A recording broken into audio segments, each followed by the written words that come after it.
Welcome to our channel.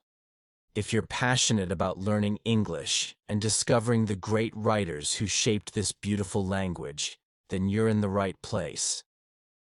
Today, we're diving deep into the life of the most famous writer in English literature, William Shakespeare. Known as the Bard of Avon, Shakespeare's works continue to inspire readers, actors, and students around the world, even more than 400 years after his death. Let's explore his fascinating journey, from a small-town boy to a literary legend. William Shakespeare was born in April 1564 in a small English town called Stratford-upon-Avon, located about 100 miles from London. His exact birth date is not recorded, but because church records show he was baptized on April 26th, and babies were typically baptized 3 days after birth, it is commonly believed he was born on April 23rd. His father, John Shakespeare, was a glovemaker, a wool dealer, and a respected town official, while his mother, Mary Arden, came from a well-off farming family. William was the third of 8 children, and although his family was not wealthy, they were respected in their community.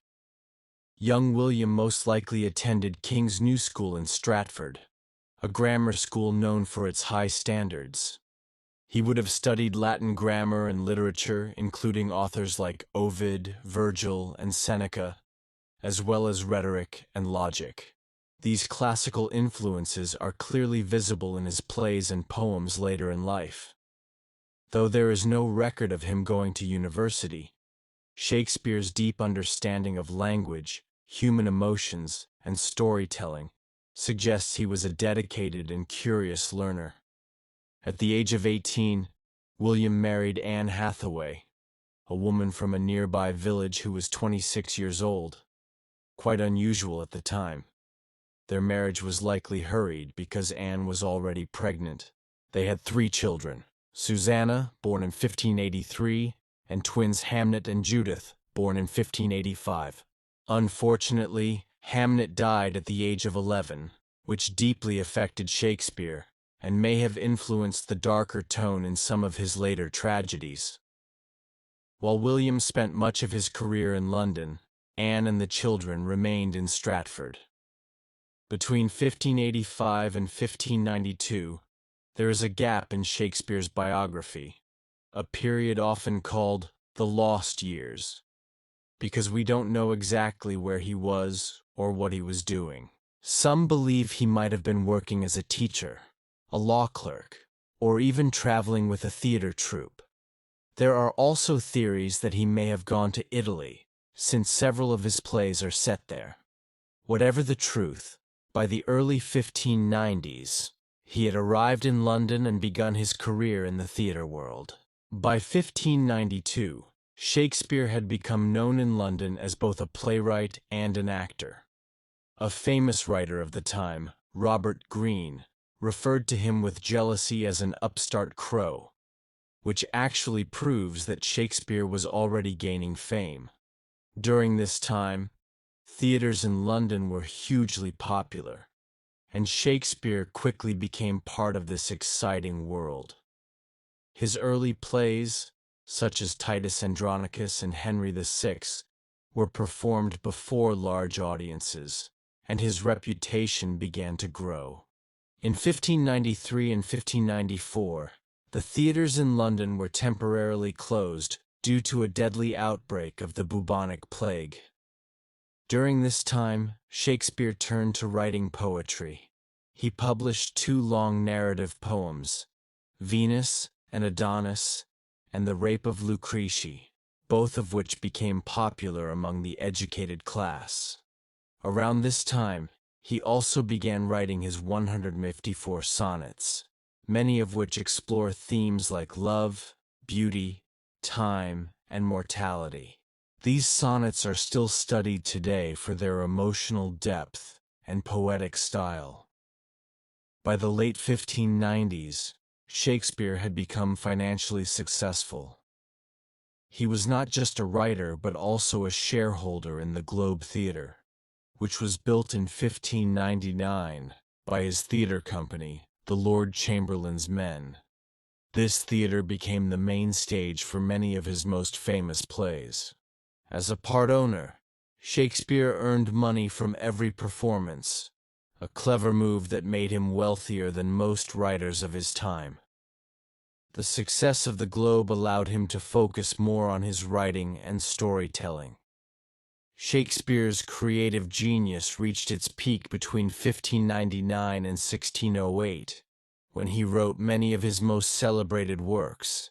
These include tragedies like Hamlet, Othello, King Lear, and Macbeth, which explore complex themes like revenge, madness, jealousy, betrayal, and the supernatural. He also wrote comedies such as Twelfth Night, As You Like It, and Much Ado About Nothing, which are known for their clever wordplay, mistaken identities, and happy endings.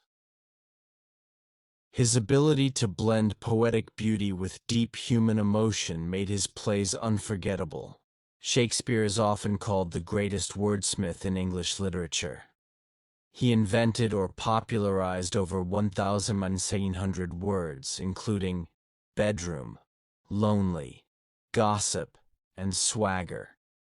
He also created countless expressions that we still use today, such as break the ice, in a pickle, and the world is your oyster.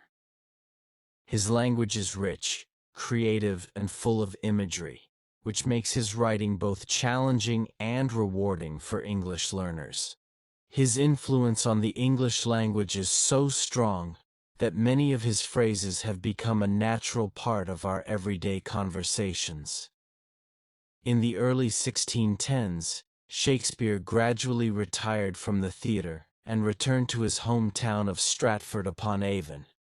He bought a large house called New Place and lived a quiet life as a respected gentleman. Though he stopped writing full-time, he still collaborated on some final plays, including The Two Noble Kinsmen and Henry VIII. On April 23, 1616, exactly 52 years after his supposed birth date, William Shakespeare died. He was buried at Holy Trinity Church in Stratford, where his grave bears a famous inscription warning against moving his bones. Shakespeare's legacy is truly timeless.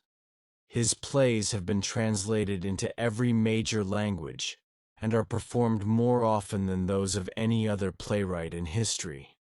His characters, from Romeo and Juliet to Hamlet and Lady Macbeth, remain powerful symbols of love, tragedy, ambition, and betrayal.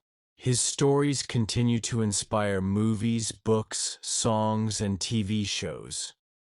For students, writers, actors, and English learners around the world, Shakespeare represents the heart of human storytelling.